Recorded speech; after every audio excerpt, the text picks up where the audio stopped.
À travers cette expérience, dans une piscine en immersion sèche à la clinique spatiale du MEDES à Toulouse, poser le pied sur Mars se rapproche chaque jour davantage. Ce volontaire permet en effet aux scientifiques qui l'encadrent de mieux appréhender les principaux effets du vol spatial longue durée, notamment la perte osseuse ou la diminution musculaire. Ce qu'on cherche à mettre, c'est des contre-mesures, ce qu'on appelle en fait des mesures de prévention. Et on cherche à optimiser l'utilisation de tous les équipements d'exercice. Vous savez qu'à bord de la station à l'heure actuelle, ils font 1 heure d'exercice le matin, 1 heure l'après-midi.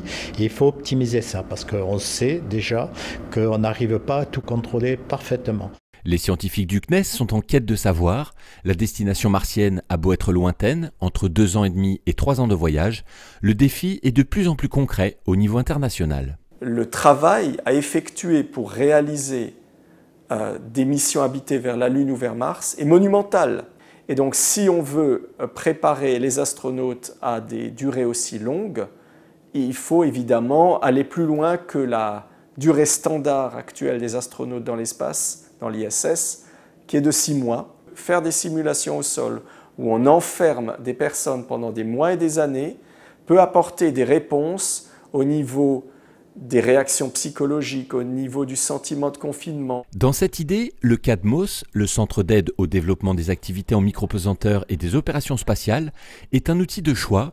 Il se charge d'aider les scientifiques à réaliser leurs expériences, que ce soit grâce à l'ISS ou à l'Airbus A310 0G. Concrètement, qu'est-ce qu'on fait? On accueille des scientifiques qui ont été sélectionnés, donc soit par l'ESA, soit par le CNES, et on va les aider à réaliser leur expérience en micropesanteur dans la station spatiale. Pour ça, on a la recopie des modèles qui sont dans la station dans nos labos. On a deux astronautes qui ont fini dernièrement 1 an à bord de la station. Par contre, le voyage vers Mars, ça sera encore plus long. Et donc, ça sera sûrement des contraintes plus importantes. Tout ce qui est physique, à la fois musculaire et osseux, il faudra vraiment qu'au moment où ils se poseront sur Mars, ils soient en état de supporter.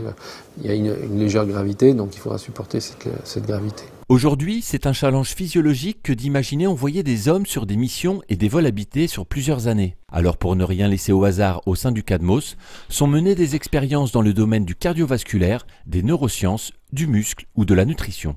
Sur ma droite, on a un équipement qui s'appelle MARES et qui est dédié aux recherches sur l'atrophie musculaire. Donc c'est toute une phase de validation et de test qui se fait ici. Oui. Ces phases de test doivent se poursuivre jusqu'à obtenir la certitude que le corps humain parviendra à s'adapter à ces voyages longue durée, des défis à relever pour un rêve, à l'horizon 2030-2040.